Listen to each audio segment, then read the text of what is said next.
2 days ago, there was an article in the Inquirer regarding a study of the Philippine Institute for Development Studies, our think tank. And they said that if we are to bring up the quality of our students to that level, we have to quadruple our budget every year. Next slide, please. Okay. During the pandemic, all right, so di na maganda before the pandemic, then it got really disrupted last year, no? So 4 million did not enroll. School education went online and blended learning later on. And when online, we all know that not a lot of the schools had internet access. There were no access to that. They had to go modular and even modular, etc., etc. There's economic disruption, all right? 4.3 million jobs lost last year. And so you really see that when incomes start to be reduced, may spillover effect yan on education. What is the challenge of what is now the government, local government response? So sinasabi ko government response.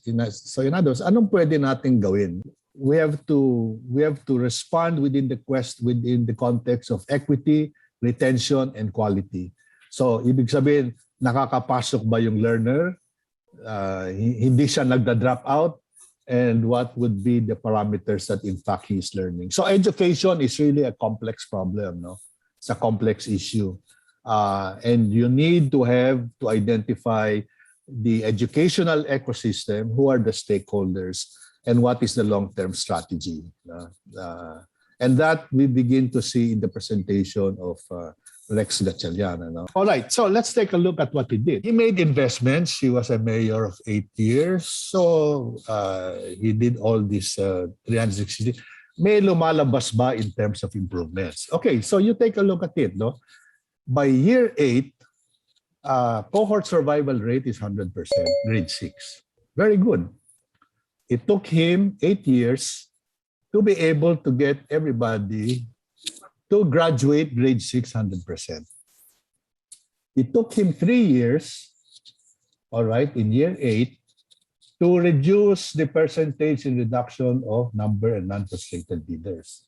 So non and frustrated leaders, 97%.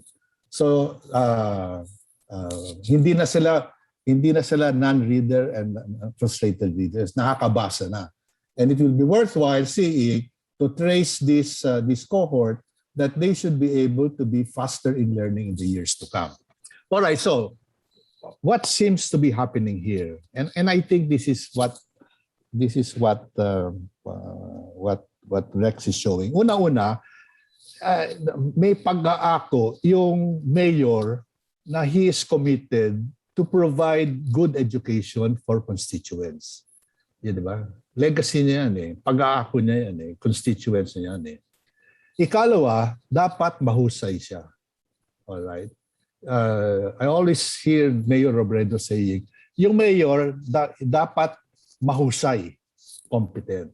That's why I keep on saying, dapat yung alam ng superintendent, alam din ni mayor.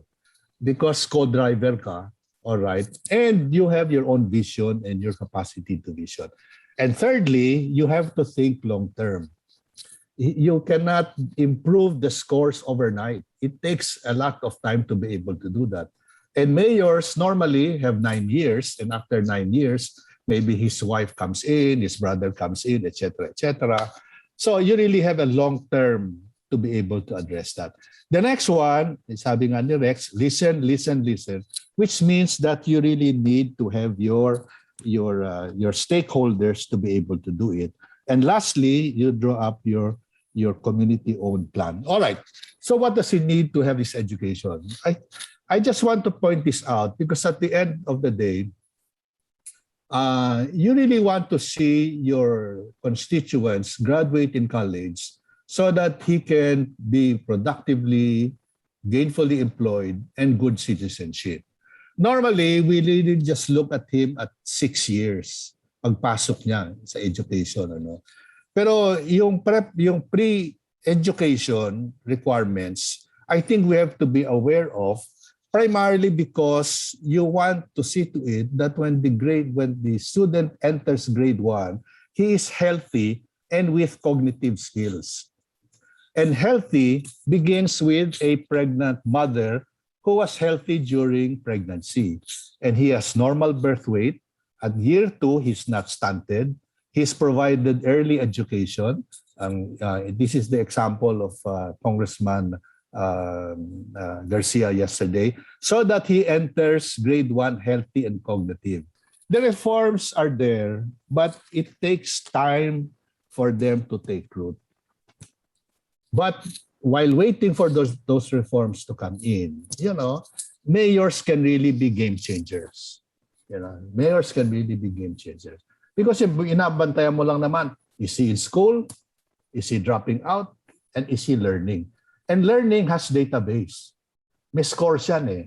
At kung hindi nagle-learn, the question to ask is, bakit ang scores ang baba? Ang baba. Ano yung magagawa natin? At ano yung gagawin natin?